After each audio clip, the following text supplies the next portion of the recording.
Jake Martinez wiped the sweat from his forehead as he climbed the rocky hill in the Montana wilderness.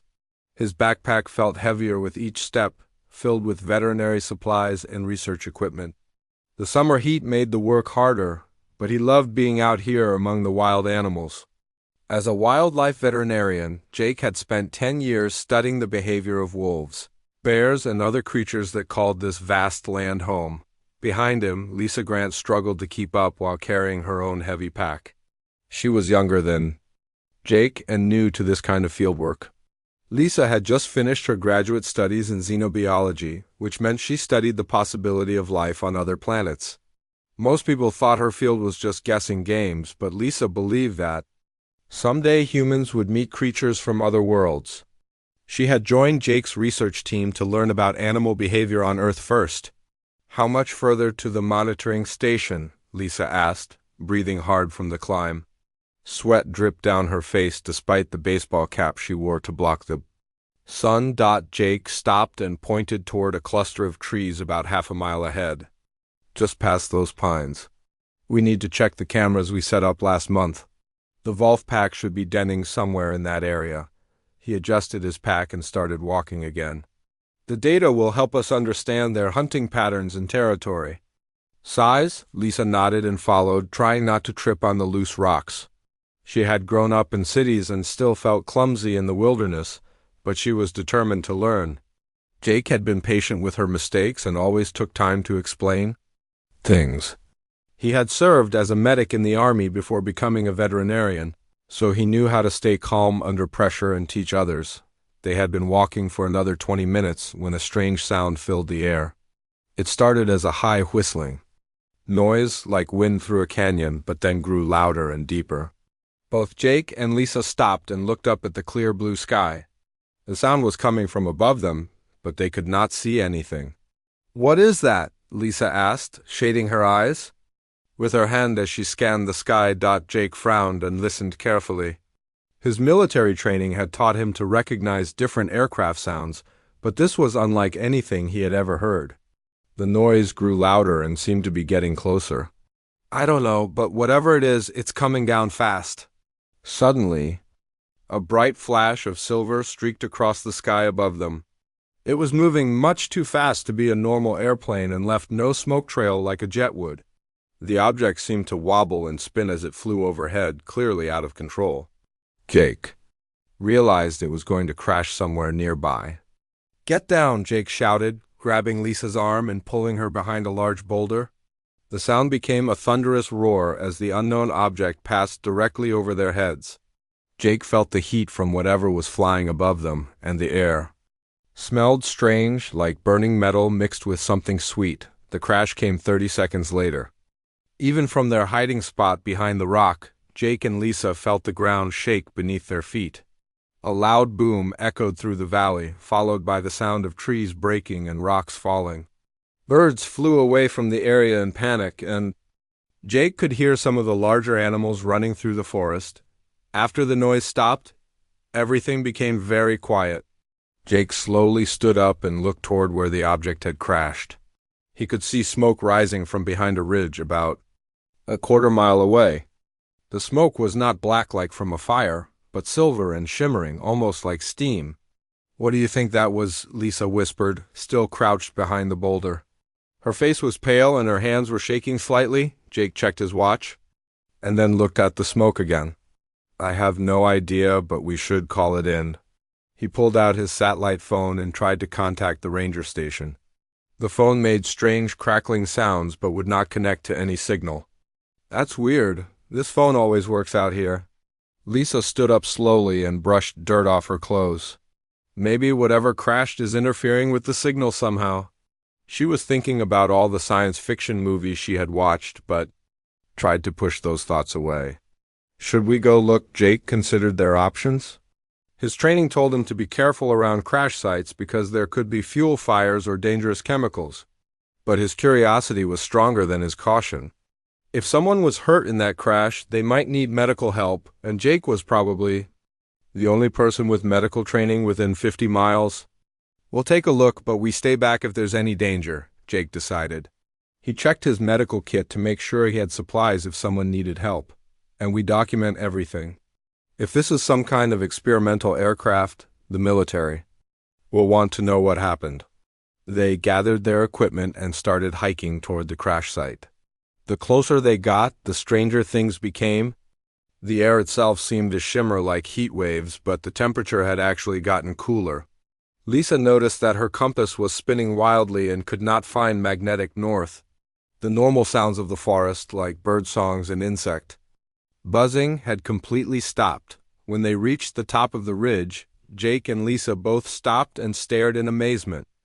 Below them, in a small clearing, was something that definitely was not from Earth. The crashed object was about the size of a large truck, but its shape was completely unlike any aircraft either of them had ever seen. It looked almost organic, like a giant metallic seed or cocoon with smooth curves instead of straight edges. The silver surface reflected light in strange ways, sometimes looking solid and sometimes appearing almost transparent. "That's not human technology," Lisa whispered, her xenobiology training finally becoming useful in a way she had never expected. Jake nodded slowly, his mind racing as he tried to process what he was seeing. The object had torn a path through the trees when it crashed, but the damage seemed less than it should have been for something so large moving so fast. Stranger still, the craft seemed to be partially buried in the ground, as if it had somehow softened the earth when it hit. "Come on," Jake said quietly, shouldering his pack. "Let's get a closer look, but we go slow and careful." As they made their way down the slope toward the mysterious craft, neither Jake nor Lisa could imagine that this moment would change not just their lives, but the future of all humanity. Jake and Lisa approached the crashed vessel with careful steps, their hearts beating fast from excitement and fear. The metallic surface seemed to pulse with a faint inner light, and they could hear a low humming sound coming from inside. As they got closer, Jake noticed that the craft's surface warmed to the touch, but not burning hot like he expected from something that had just crashed. "Look at this," Lisa whispered, pointing to strange symbols that glowed softly along the side of the vessel. The markings looked like no writing system either of them had ever seen, flowing and curved like waves or musical notes. "These aren't scratches from the crash. They were built into the design." Jake nodded and walked around the craft, looking for some kind of door or opening. The surface was perfectly smooth except for the glowing symbols. Then he noticed something that made his stomach drop. Near what might have been the front of the vessel, the metal was torn and twisted. Dark stains that looked like blood were splattered around the damaged area. Whatever was inside this craft was probably hurt. "There's someone in there," Jake said, his medical training taking over. "And they're bleeding." He examined the torn metal more closely. The edges were sharp and jagged, as if something had ripped through the hull from the outside. This wasn't crash damage. Something attacked this ship? Before Lisa could respond, they heard a sound from inside the vessel that made them both freeze. It was a low, mournful howl, like a wolf in pain, but deeper and more musical than any earthly animal. The sound tugged at something in Jake's heart, reminding him of injured animals he had treated over the years. "We have to help," Jake said, setting down his pack and pulling out his medical supplies. "I don't care what species it is, nothing should suffer like that." Lisa grabbed his arm. "Jake, we don't know anything about what's in there. It could be dangerous. Maybe we should call for help first." "With what?"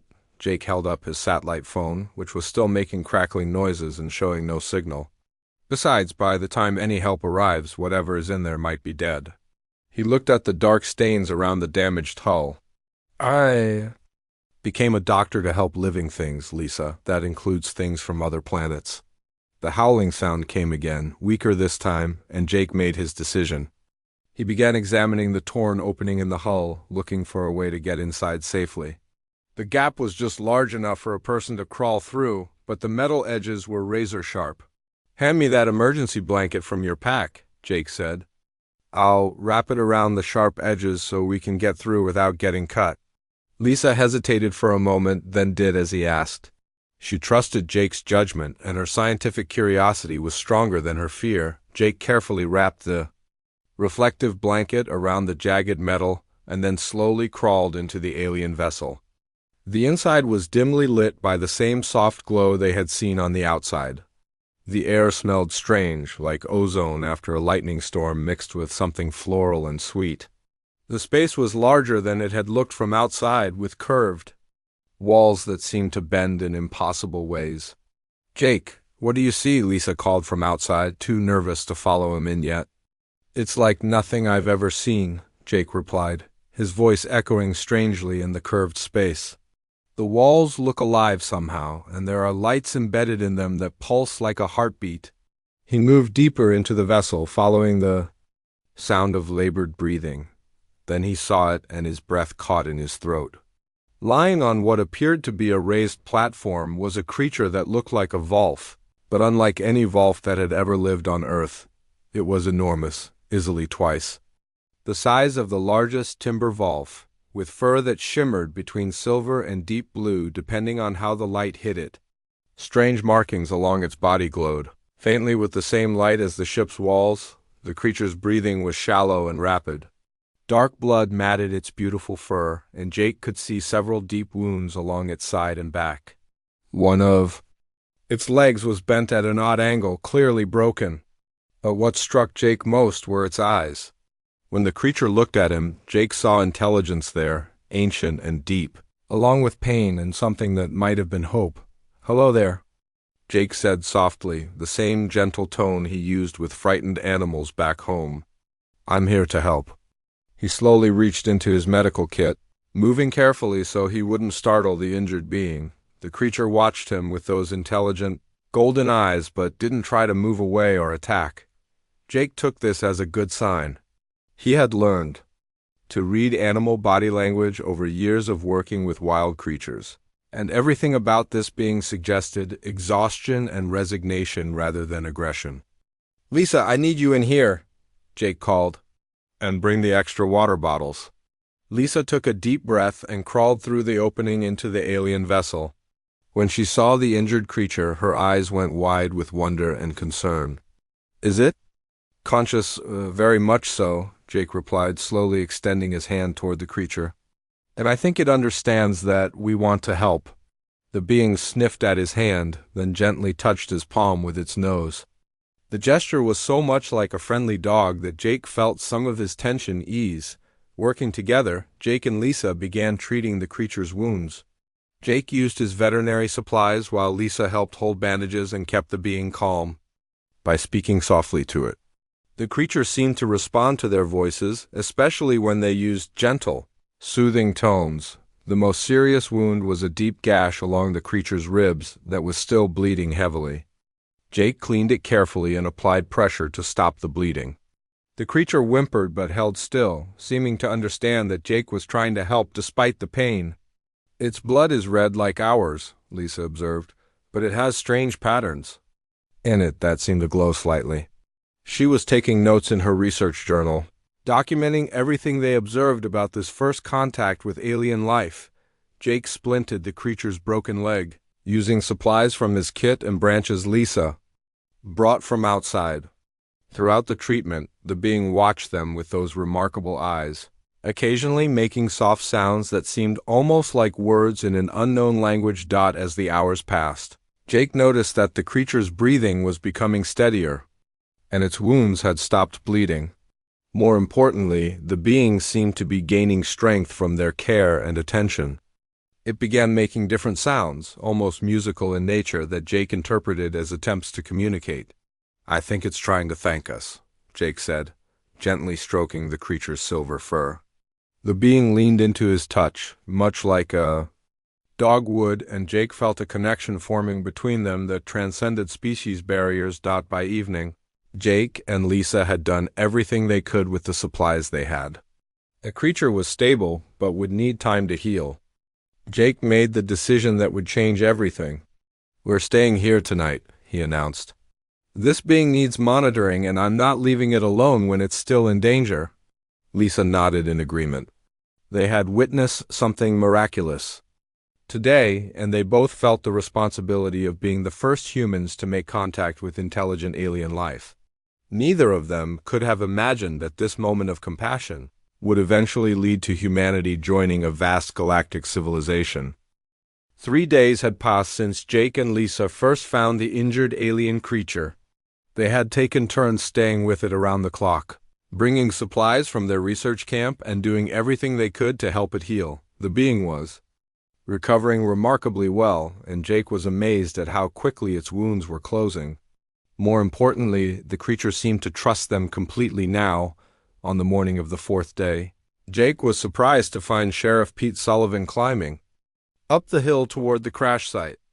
Pete was a good friend who often helped with Jake's wildlife research when poachers or illegal hunters caused problems. The sheriff was breathing hard from the climb and looked worried. "Jake, what the hell is going on up here?" Pete called out. As he approached, the ranger station got reports of strange lights and sounds coming from this area. "And your satellite phone hasn't worked for days. Lisa's university called me when she didn't check in." Jake stood up from where he had been sitting beside the alien vessel. He had been wondering when someone would come looking for them. "Pete, I need you to promise me something before I show you what we found. Promise me you'll keep an open mind, and that you won't call this in to anyone else until we talk." Pete frowned and adjusted his sheriff's hat. He had known Jake for 5 years and trusted his judgment, but this request seemed strange. "You're making me nervous, Jake. What kind of trouble are you in? The kind that could change the world," Lisa said, emerging from inside the vessel where she had been checking on their patient. "Pete, what Jake is about to show you is the most important discovery in human history. But if the wrong people find out about it too soon, it could be very dangerous for everyone involved." Pete looked back and forth between his two friends, trying to read their expressions.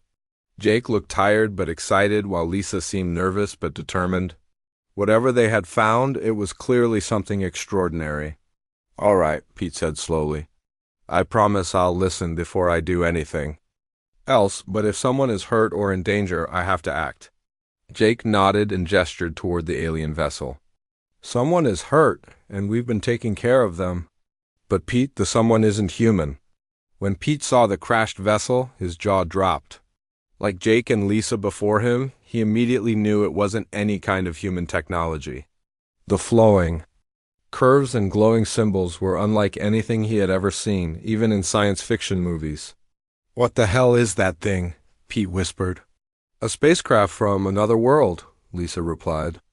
"And there's an injured alien inside who we've been helping to recover." Pete stared at them for a long moment, trying to process what they were telling him. Then he shook his head. "You're serious, aren't you? This isn't some kind of joke." "Dead." "Serious," Jake said. "Come on, I'll introduce you." They crawled through the opening into the vessel, and Pete got his first look at the alien creature. The being was awake and alert, its golden eyes following their movements. It had been grooming itself when they entered, and Pete could see that its fur was now clean and shining, despite the bandages still covering some of its wounds. "My God," Pete breathed. "It's beautiful."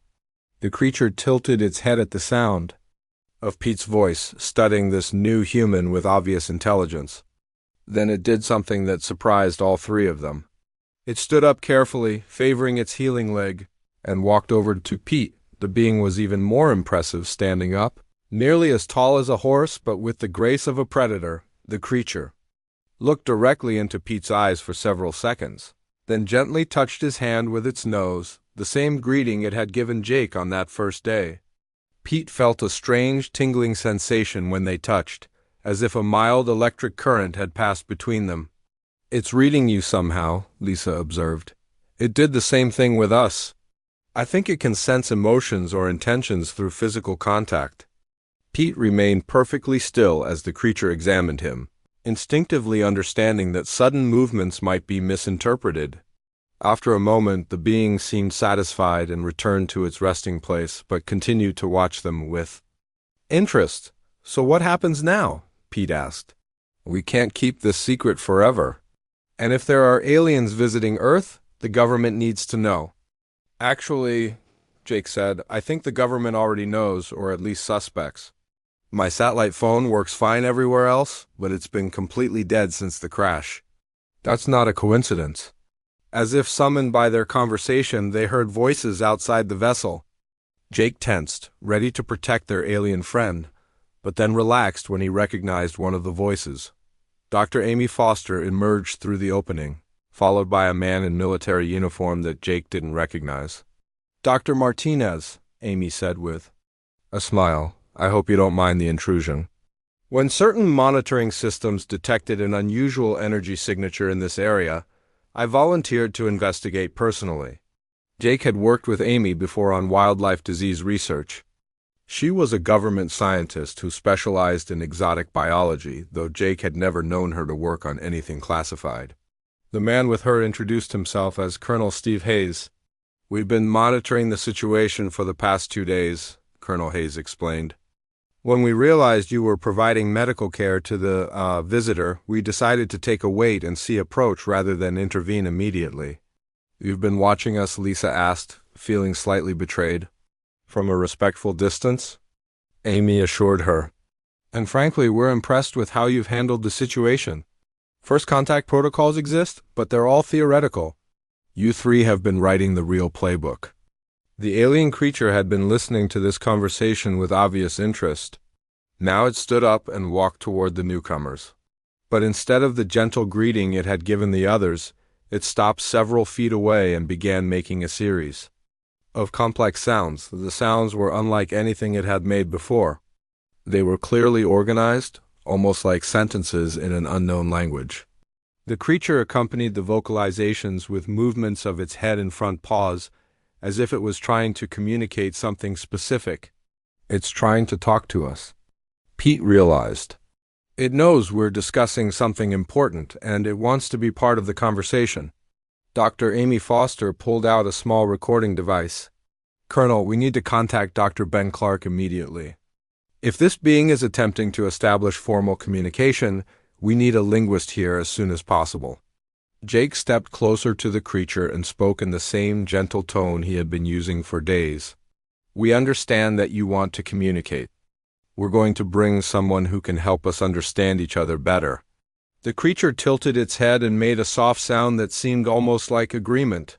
Then it did something remarkable.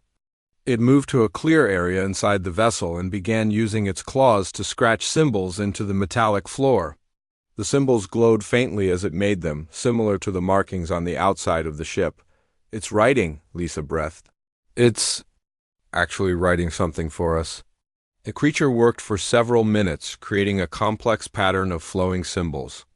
When it finished, it looked up at the humans and made a series of sounds while pointing at different parts of what it had written. Ben Clark arrived that evening, brought by military helicopter along with Maria Santos, Jake's sister, who was a nurse. Ben was a linguistics professor who specialized in decoding unknown languages and communication systems. Maria had come because Jake had called her for help with medical supplies. Ben studied the alien's writing while the creature watched with obvious interest. After several hours of analysis, Ben looked up with excitement in his eyes. "This is incredible," he announced. "These aren't just random symbols. There's definite structure here, grammar patterns, even what appears to be mathematical concepts. This being is trying to teach us its language." The creature seemed to understand that Ben was the language expert.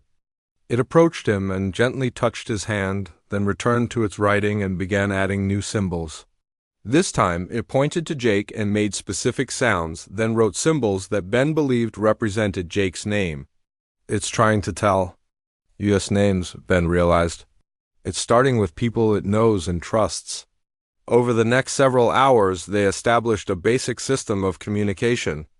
The creature's name, when translated as closely as possible into human sounds, was something like Lyra, which seemed to mean Song of Stars in its language. As their communication improved, Lyra began sharing more complex information. It drew pictures alongside the symbols, showing them images of its homeworld, its people, and most importantly, the reason for its presence on Earth. "From what I can understand," Ben explained to the group, "Lyra is not just any member of its species. It appears to be some kind of leader or important figure. And it wasn't exploring when it crashed here. It was running from something." Lyra created new drawings showing dark, angular ships pursuing its vessel. The alien made sounds that Ben interpreted as fear and urgency when it drew these pursuing ships. There are others coming, Jake realized, and they're not friendly. Lyra nodded vigorously when it heard Jake's words, then drew more symbols that Ben translated as a warning. The being that had crashed on Earth was trying to tell them that danger was approaching, and that the humans who had shown it kindness might now be in terrible peril because of their compassion. 2 days after Ben Clark had arrived to help with communication, the peaceful morning was shattered by alarms from the military equipment that Colonel Hayes had set up around the crash site. Jake was inside the vessel checking on Lyra's healing progress when the harsh beeping sounds began echoing through the forest. "Colonel? What's happening?" Dr. Amy Foster called out as she rushed to the monitoring station that Hayes had established outside the alien craft. Colonel Hayes was staring at his screens with a grim expression. "We've got 3 unknown objects entering Earth's atmosphere. They're big, and they're heading straight for this location." He looked up at the group of humans who had gathered around him. "Whatever Lyra was running from, it just found us." Inside the vessel, Lyra heard the alarms and immediately became agitated. The alien began making urgent sounds and moving toward the damaged section of its ship. Jake followed, trying to understand what Lyra was trying to show him. Lyra led Jake to a part of the vessel that had been hidden behind what appeared to be a solid wall.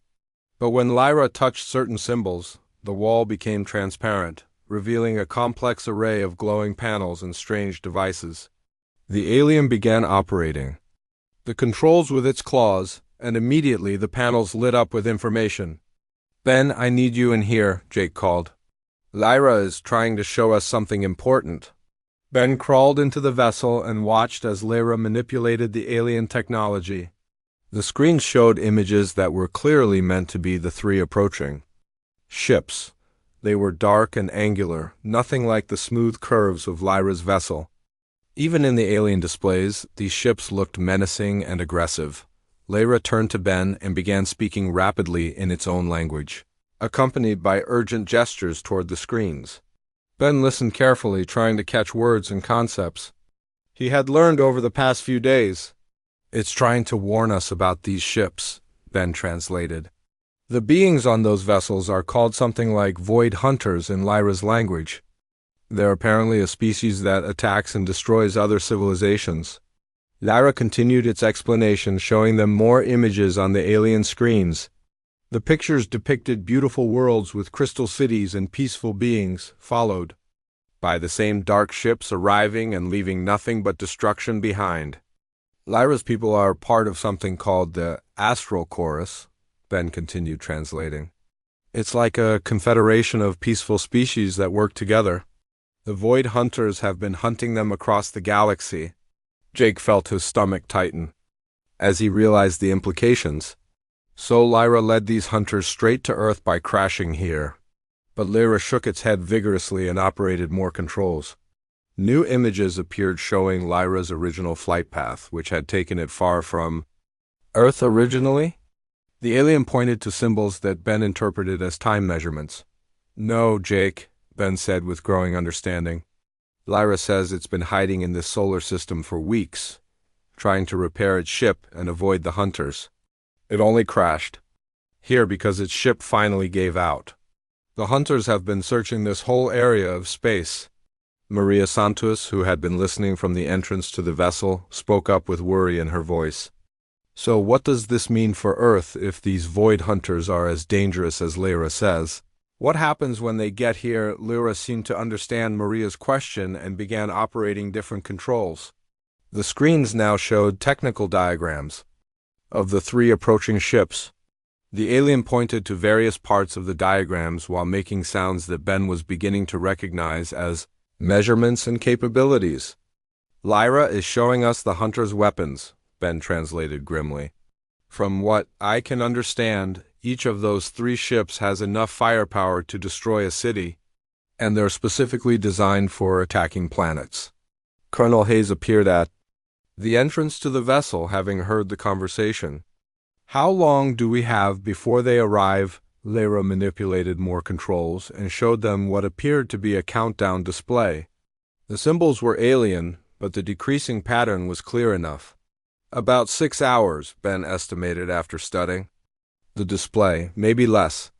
Can we evacuate the area? Pete Sullivan asked. Get people away from here before they arrive, but Lyra shook its head and showed them more images. The screens displayed maps that looked like the entire North American continent, with markers showing the likely search pattern the Void Hunters would use. It was clear that running away would only delay the inevitable encounter. They're not just coming for this crash site, Jake realized. They're going to search the entire planet until they find Lyra. Lyra nodded sadly and then did something that surprised everyone. It began operating a different set of controls, and suddenly the air inside the vessel filled with a beautiful, complex harmony of sounds. The music was unlike anything the humans had ever heard, containing notes and tones that seemed to resonate in their bones. What is that? Lisa asked, her eyes wide with wonder despite their dangerous situation. Ben listened to Lyra's explanation and then looked amazed. It's a distress call. Lyra is sending a message to its people, telling them where it is and asking for help. Will they be able to get here in time? Colonel Hayes asked. Lyra's response, as translated by Ben, was not encouraging. The nearest astral chorus fleet is very far away. It would take them days to reach Earth, maybe weeks. Dr. Kevin Wong, a physicist who had arrived with additional government personnel that morning, had been studying the alien technology with fascination. Now he spoke up with an idea. Lyra, can your ship's defensive system still work if we can't run and we can't call for help in time? Maybe we can hide or fight. Lyra examined its controls and made sounds that Ben interpreted as mixed news. Some systems still work, but the ship is badly damaged. Lyra says it might be able to create a defensive barrier around this area, but it would only protect a small space and wouldn't last very long against the hunters' weapons. Jake had been thinking while the others talked, and now he made a decision. That would define everything that followed. Then we help Lyra repair its ship. We've got 6 hours and some of the smartest people on Earth right here. Maybe we can't match alien technology, but we can improvise and adapt. Jake, we don't know anything about how their technology works, Dr. Foster pointed out. But we know how to solve problems, Jake replied firmly. And we know how to work. Together, Lyra has been teaching us its language and showing us its systems. Maybe human creativity combined with alien technology can create something the Void Hunters won't expect. Lyra listened to this exchange and then did something remarkable. It moved to Jake and gently placed one of its front paws on his shoulder, looking directly into his eyes. The alien then made a series of sounds that needed no translation. It was expressing gratitude and trust. Lyra is saying that no one has ever offered to help its people before, Ben translated with emotion in his voice. Most species either run away or try to bargain with the Void Hunters. But humans are the first to offer to stand and fight alongside the Astral Chorus. Captain Roy Thompson, an Air Force pilot who had been sent to assess the situation, stepped forward. What do you need us to do over the next hour? Lyra worked with the humans to develop a plan. The alien showed them how its ship systems worked and explained what needed to be repaired. Dr. Wong and his team began figuring out how to adapt human technology to interface with the alien systems. Maria and Dr. Foster organized medical supplies. In case anyone was injured during the coming confrontation, Jake coordinated the entire effort, moving between groups and making sure everyone understood their role. He had never imagined that his decision to help an injured animal would lead to organizing humanity's first military cooperation with an alien species. As they worked, Lyra continued sending its distress signal to the Astral Chorus fleet. The alien explained through Ben that even if help arrived too late to save them, the message would warn Lyra's people about Earth and the humans who had tried to help, with 3 hours remaining before the Void Hunters arrived. Jake looked around at his friends and colleagues working frantically to prepare for a battle they might not survive. Pete was helping Dr. Wong install human power systems to boost the alien ship's failing energy supply. Lisa was documenting everything they learned about alien technology. Colonel Hayes was coordinating with military units that were taking positions around the crash site. Most importantly, Lyra was working alongside all of them. No longer just a patient they were treating, but a true partner in the fight to come. The alien had shared its most advanced technology with the humans and trusted them completely with its life and the lives of its people. "Whatever happens," Jake said to Lyra, "you're not facing this alone anymore." Lyra looked at him with those intelligent golden eyes and made a sound that Ben didn't need to translate. It was the alien equivalent of a promise that the friendship between their species would never be forgotten, no matter what the next few hours would bring. The three Void Hunter ships appeared in the sky like dark omens against the afternoon sun. They were massive, each one easily the size of a football stadium, with angular surfaces that seemed to absorb light rather than reflect it. Jake and the others watched from their defensive positions as the alien vessels hovered silently above the Montana wilderness, scanning the area below with beams of red light. "They're looking for Lyra's ship," Colonel Hayes reported from his command post. "Our camouflage is working so far, but it won't fool them for long." Over the past 3 hours, the combined human and alien team had managed to get Lyra's defensive systems partially operational. They had covered the crash site with camouflage netting and electromagnetic scramblers, hoping to hide the alien vessel from the Hunter's sensors. More importantly, they had managed to boost the power to Lyra's distress beacon, sending a much stronger signal toward the distant Astral Chorus fleet. Jake crouched beside Lyra inside the alien vessel, watching the tactical displays that showed the positions of the 3 Hunter ships.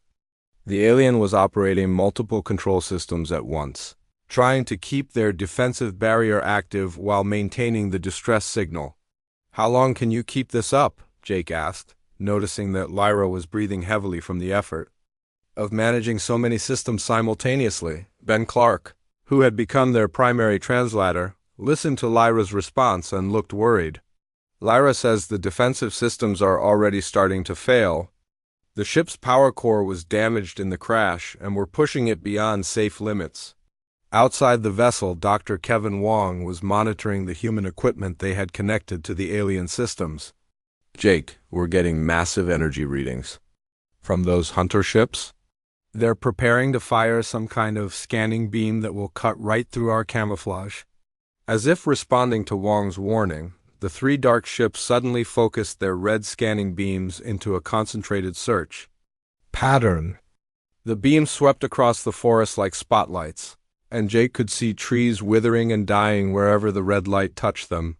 "Those beams are some kind of energy weapon," Captain Roy Thompson observed from his position with the Air Force.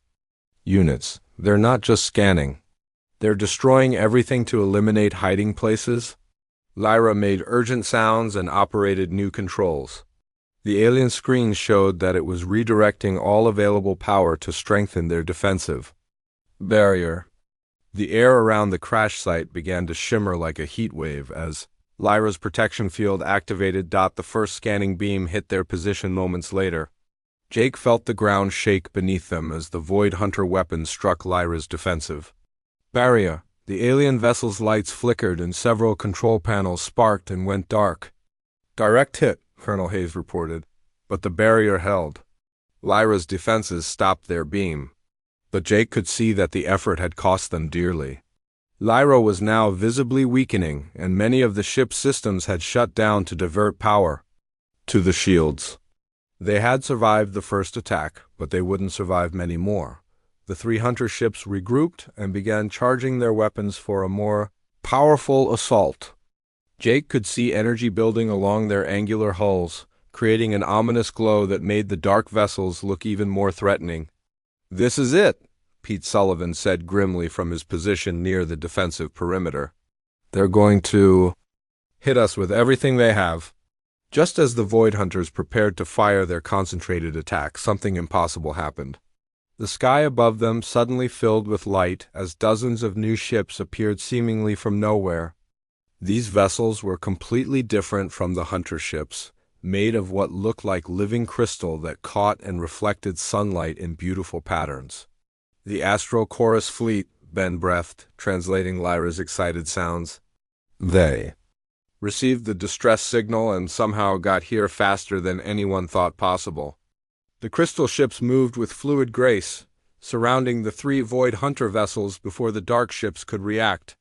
Jake watched in amazement as the Astral Chorus fleet demonstrated technology far beyond anything he had imagined.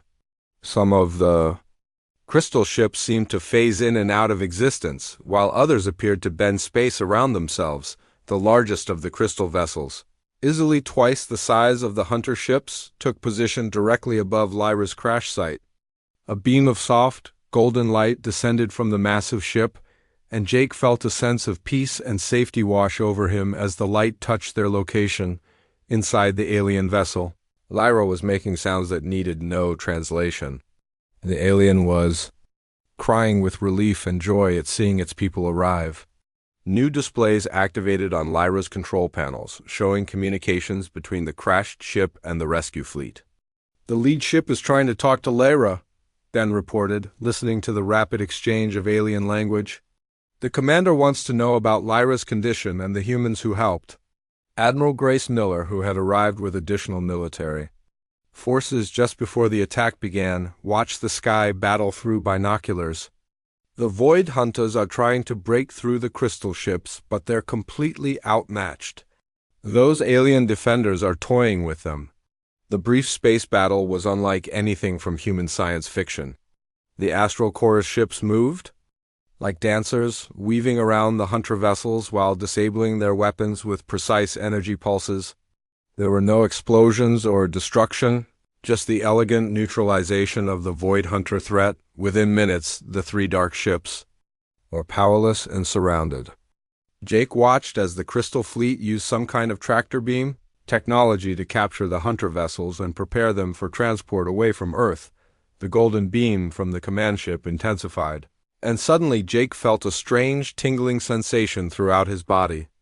When the feeling passed, he realized that he could understand the alien voices coming from Lyra's communication system. "Greetings, small ones who aided our lost child," a deep, melodious voice spoke directly into Jake's mind. "I am Harmony of the Deep, mentor to the one you call Lyra. We have come to retrieve our heir and to meet the remarkable beings who showed compassion to a stranger." Jake looked at Lyra in shock. "Heir, your people's heir," Lyra made sounds that Ben translated with amazement. "Lyra is the designated successor to lead the entire Astral Chorus Confederation. We've been taking care of alien royalty this whole time." The voice of Harmony of the Deep continued, now addressing all the humans in the area. "Lyra has told us of your kindness, your courage, and your willingness to risk your lives for one you had never seen before. Such compassion is rare in the galaxy, and it marks your species as truly extraordinary." Tony Brooks, a young communications officer who had been monitoring all radio frequencies, reported something remarkable. "Admiral, we're receiving the same message on every communication channel on Earth, every radio, every television, every satellite link. The entire planet is hearing this." Through Lyra's communication system, Harmony of the Deep addressed not just Jake's team, but all of humanity. "People of Earth, your representatives have demonstrated a moral evolution that impresses even our ancient civilization. They chose to help rather than fear, to trust rather than destroy, to risk their lives for a stranger's well-being." Jake felt overwhelmed by the magnitude of what was happening. What had started as a simple decision to help an injured creature had somehow become first contact between humanity and a vast galactic civilization. The golden beam from the command ship expanded to encompass Lyra's entire vessel. Jake felt himself being gently lifted as the alien technology prepared to transport Lyra's ship to the safety of the Crystal Fleet. "Wait," Jake called out, suddenly worried that this might be goodbye forever. "What happens now? Will we ever see Lyra moved to Jake's side and gently touched his hand with its paw. The alien made soft sounds while looking directly into Jake's eyes, and somehow Jake understood the meaning without needing Ben's translation. "Lyra is saying that this is not goodbye," Ben confirmed. "This is just the beginning. The Astral Chorus wants to learn more about humanity, and Lyra wants us to meet its people." Harmony of the Deep's voice filled their minds one more time. "Jake Martinez, Lisa Grant, and all who aided our heir, you are invited to witness something that has never been offered to a species so young. You will be present at Lyra's coronation as the new leader of the Astral Chorus Confederation. As the golden light surrounded them completely, Jake realized that their simple act of compassion had somehow earned humanity a place among the stars. The wounded Volf from the stars had become their bridge to a larger universe, and the gratitude of an alien heir was about to change the course of human history forever. The last thing Jake saw as they were transported to the crystal ship was Earth growing smaller below them, while ahead lay the promise of wonders beyond imagination. 6 months had passed since the Void Hunter attack, and Jake Martinez found himself standing on the observation deck of an Astral Chorus vessel, looking down at the most beautiful sight he had ever seen. The capital world of the Astral Chorus stretched below them like a living jewel, its surface covered with cities that appeared to be grown rather than built. Crystal spires reached toward the sky like frozen music, and between them flowed rivers of light that pulsed with the heartbeat of an entire civilization. "It's hard to believe we're really here," Lisa Grant said, standing beside Jake at the massive window. She was wearing robes made of a material that seemed to be woven from starlight itself. A gift from the Astral Chorus in preparation for the coronation ceremony. Behind them, Pete Sullivan was trying to adjust his own ceremonial robes, while Ben Clark helped him with the unfamiliar fastenings. "I still can't get used to these clothes," Pete muttered. "Back home, the fanciest thing I ever wore was my dress uniform for the county fair parade." Dr. Amy Foster and Colonel Steve Hayes were reviewing the translation devices that Harmony of the Deep had provided for them. The technology allowed them to understand and speak any language used by the Astral Chorus member species. Though Jake had found that his connection with Lyra often made translation unnecessary, Maria Santos, Jake's sister, was carefully documenting everything with a recording device that the Astral Chorus had specially designed for human use. "The people back on Earth are never going to believe this," she said, capturing images of the crystal cities below. "Even with all our recordings and evidence, it still seems like a dream." The past 6 months had been a whirlwind of discovery and change. After the rescue, Lyra had spent 2 months recovering fully from its injuries, while the Astral Chorus studied humanity from a respectful distance. During that time, Jake and his team had lived aboard Harmony of the Deep's vessel, learning about alien technology and culture while teaching the Astral Chorus about human society. The learning process had been mutual and fascinating. The Astral Chorus were amazed by humanity's creativity and adaptability, while the humans were inspired by the peaceful cooperation that existed between the hundreds of different species in the Confederation. Jake had been particularly impressed by how conflicts were resolved through understanding and compromise rather than force. Dr. Kevin Wong, who had remained on Earth to study the technology left behind by Lyra's damaged ship, had made breakthrough discoveries that were already advancing human science by decades. Captain Roy Thompson had been working with Astral Chorus engineers to develop new forms of space travel that would allow humans to explore beyond their solar system. But today was about much more than scientific advancement or cultural exchange. Today, Lyra would officially become the leader of the largest peaceful alliance in the galaxy, and the humans who had saved its life would be honored in a way that had never been offered to any species in Astral Chorus history. "The ceremony is beginning," announced Harmony of the Deep as it entered the observation area. The ancient alien had become a close friend to the human delegation, patiently explaining the complex traditions and customs that would be part of Lyra's coronation. Jake and his team were transported down to the planet's surface in a vehicle that moved through the crystal cities like flowing water. A coronation was taking place in the Great Harmony Chamber, a vast amphitheater at the heart of the capital city where representatives from every member species of the Astral Chorus had gathered. As they entered the chamber, Jake was overwhelmed by the diversity of life forms present. There were beings that looked like living clouds of light, creatures that resembled walking trees with crystalline bark, and aquatic species that floated in spheres of water. Despite their differences, all of them were focused on the central platform where Lyra stood waiting. Lyra had grown even more magnificent during the months of recovery. Its silver fur now shone with health and vitality, and the bioluminescent markings along its body pulsed with complex patterns that Jake had learned were expressions of emotion and thought. When Lyra saw the human delegation enter, its patterns brightened with obvious joy and affection. Elder North Star, the eldest member of the Astral Chorus leadership, moved to the center of the platform. The ancient being was so old that its species was no longer known, but its wisdom was legendary throughout the galaxy. When Elder North Star spoke, its words resonated not just in the air, but somehow in the minds and hearts of everyone present. We gather today to witness the ascension of Song of Stars to leadership of our Confederation, Elder North Star announced, using Lyra's full name in the ancient language.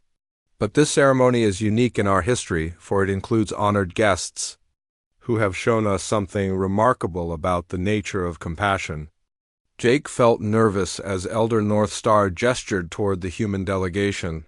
President Helen Davis, who had traveled from Earth specifically for this ceremony, stood with dignity beside the group of people who had started this incredible journey by simply choosing to help an injured stranger. The beings you see before you represent a young species called humanity, Elder North Star continued.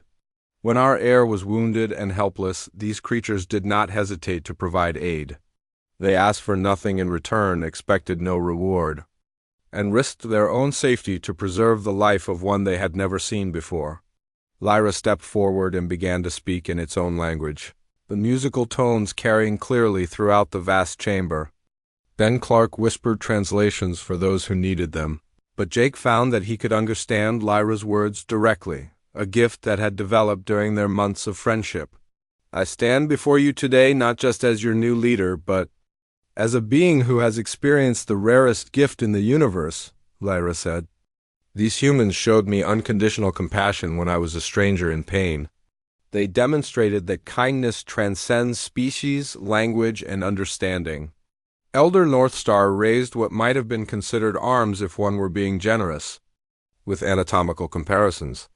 In recognition of this extraordinary demonstration of moral evolution, the Astral Chorus extends to humanity an offer that has never been made to such a young civilization. Jake held his breath, sensing that something momentous was about to happen. Jake Martinez, Elder North Star called, and Jake stepped forward on trembling legs. You are hereby granted the title of First Friend to the Astral Chorus, a position of trust and honor that makes you an advisor to our Confederation. You will be granted an extended lifespan so that you may serve as a bridge between our peoples for centuries to come. The chamber filled with harmonious sounds from hundreds of different species as they expressed their approval.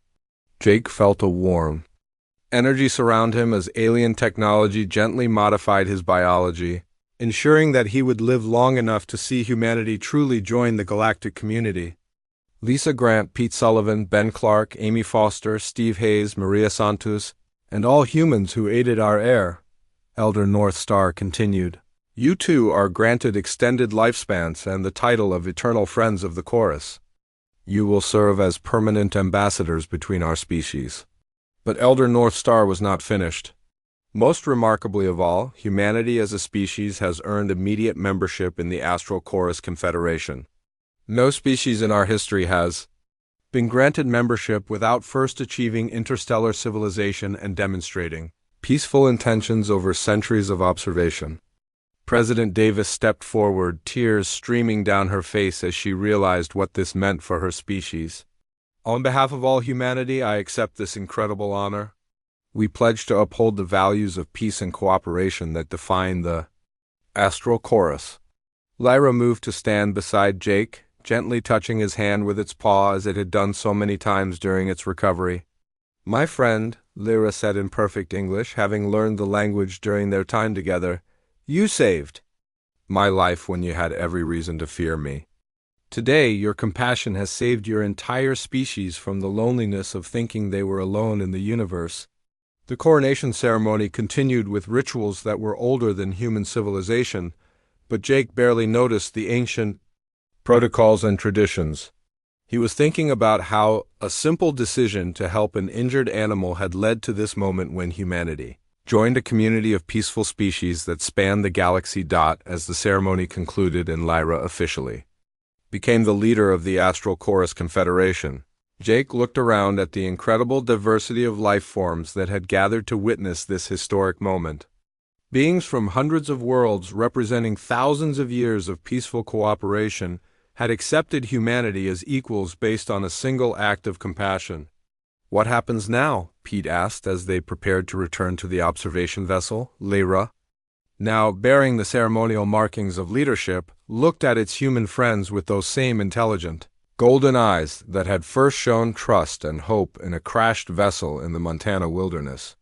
"Now we explore the universe together," Lyra replied. "Humanity has shown that they possess the rarest quality in existence, the willingness to help others without expectation of reward. With that foundation, there is no limit to what our species can accomplish together."